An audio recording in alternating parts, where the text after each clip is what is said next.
25-year-old Ruth Kagiri began working for Uber in Nairobi a month ago.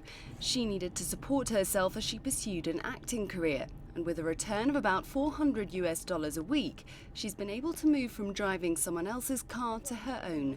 Kagiri says she works the most on weekends and at night, but that Uber allows her to vet her customers. I'm not afraid. Whatever happens, I need to work Friday nights, I need to work Saturday nights, and I do it the whole night till morning. Because I can't really afford to live in fear. This is my work for this season and I have to do it. And those are peak hours, you know.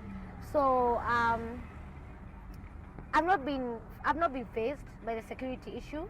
I just try and be very vigilant. I really look at the client who I'm going to pick. I actually call my clients before moving to pick them, just to gauge the kind of person they are. Kagiri faces challenges not only as a female taxi driver but also as an Uber driver. Last month, 4 men attacked an employee in Nairobi and torched his car. It was one of several incidents of growing harassment against Uber drivers in the country. But Uber drivers around the world have faced threats and protests from regular taxi operators too, who say their cheap fares are driving them out of business. I think in terms of what does that mean for overall strategy across the continent, I think we will be doing a better job of engaging with taxi operators when we launch in a new market, showing them how the technology works. There are a huge number of taxi operators on the platform in South Africa, a growing number in Kenya and a growing number in Nigeria.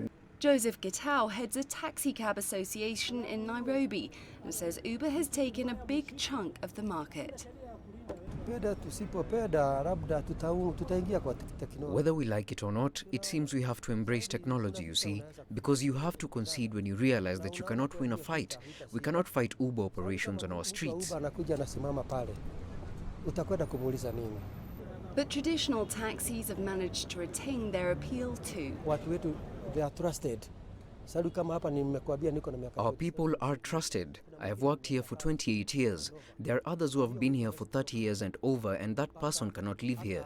If a client loses something, they will still find it if they come back. That's why I say our work is good. For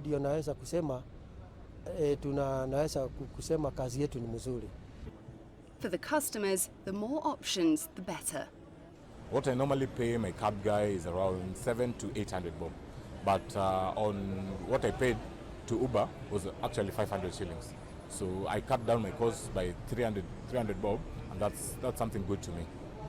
And I prefer using the normal and regular taxis because most of the times you're accustomed to them, and there are people we know, the guys we are familiar with. On the other hand, I don't really mind using Uber taxis because they're efficient and cheaper. Uber's services have mushroomed since being launched in 2010 and are offered in more than 300 cities worldwide. Clementine Logan, CCTV.